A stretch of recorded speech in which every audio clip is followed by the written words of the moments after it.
Imagina a cena. Uma pessoa está lá numa sessão de terapia, deitada numa maca, e de repente o terapeuta dá uma instrução que parece, bem, muito estranha. Algo que vai totalmente contra o que a gente pensa sobre relaxamento. Pois é, por que um terapeuta pediria para alguém prender a respiração para relaxar um músculo?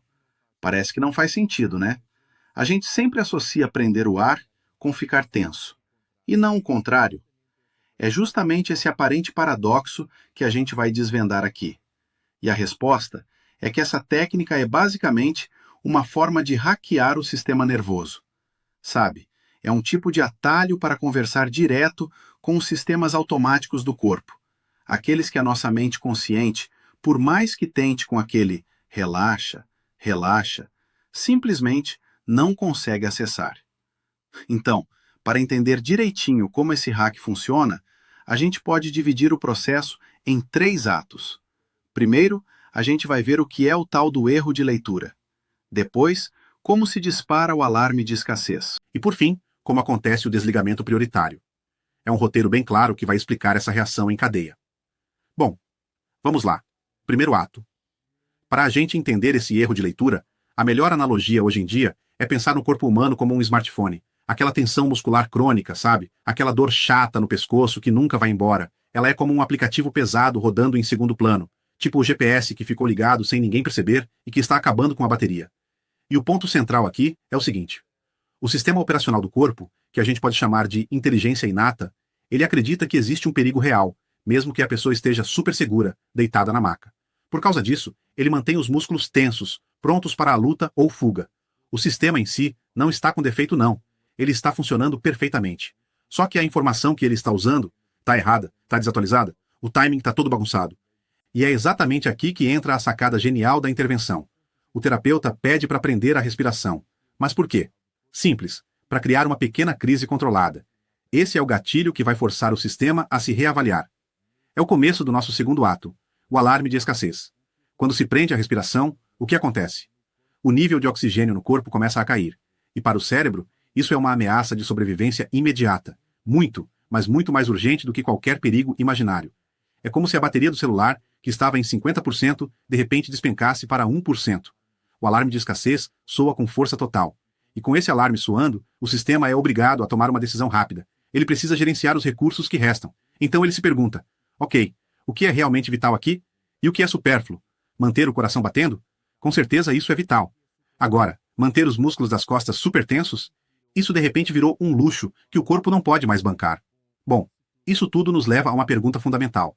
A gente está aqui falando dessa tal inteligência inata que gerencia o corpo, que toma essas decisões de vida ou morte em segundos. Mas afinal, o que é ela? Essa inteligência é, na verdade, o sistema operacional do nosso corpo. É aquela força que faz um corte cicatrizar, que digere o almoço, que mantém o coração batendo, tudo isso sem que a gente precise pensar um segundo sobre o assunto. E os pontos mais importantes sobre ela são: ela é impessoal, não faz julgamentos, seu foco é 100% na sobrevivência imediata, e ela reage perfeitamente à informação que recebe, não importa se essa informação é correta ou não. Pensa na mente consciente como o diretor de uma empresa, que trabalha lá na cobertura, fazendo planos de longo prazo. Já a inteligência inata é o chefe da segurança que trabalha lá no subsolo. O diretor lá de cima diz: eu quero relaxar, mas o chefe da segurança não está nem aí para isso. Ele está reagindo a um alarme de incêndio antigo que ficou travado, e por isso ele mantém todas as portas de emergência trancadas, ou seja, os músculos tensos.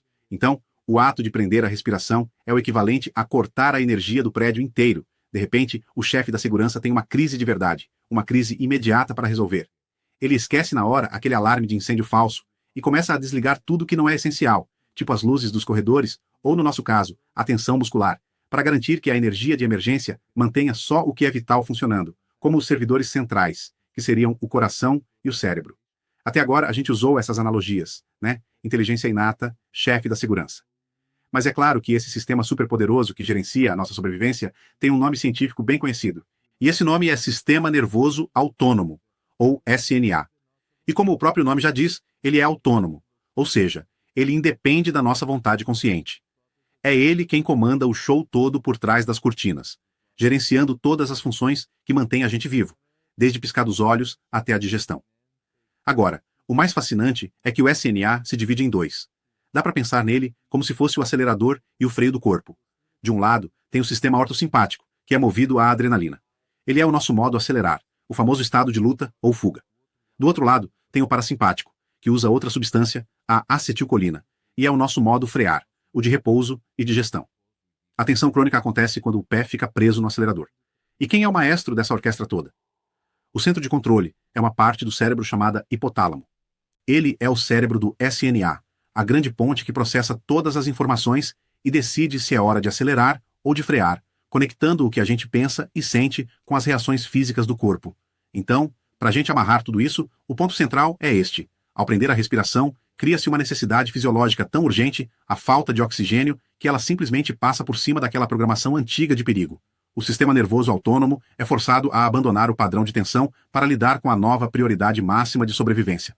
Resumindo, o sistema foi hackeado com sucesso. E isso tudo nos deixa com uma reflexão final, não é?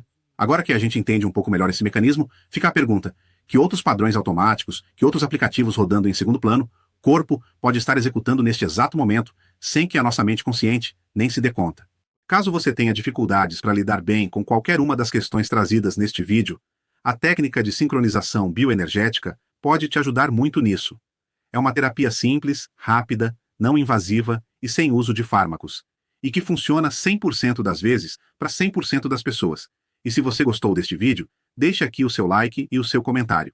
Assim, o conteúdo é distribuído para mais gente, porque o algoritmo entende que o assunto é relevante e nos ajuda a fazer o canal crescer. E se você ainda não é inscrito, se inscreva aqui no canal e clique no sininho para receber nosso conteúdo diário. Para saber mais sobre a técnica de sincronização bioenergética, clique no link da bio ou da descrição deste vídeo e descubra o poder desta prodigiosa terapia do futuro, agora no presente, sincronizando o que há de melhor em saúde física e mental, para você, para sua família e até mesmo para sua empresa.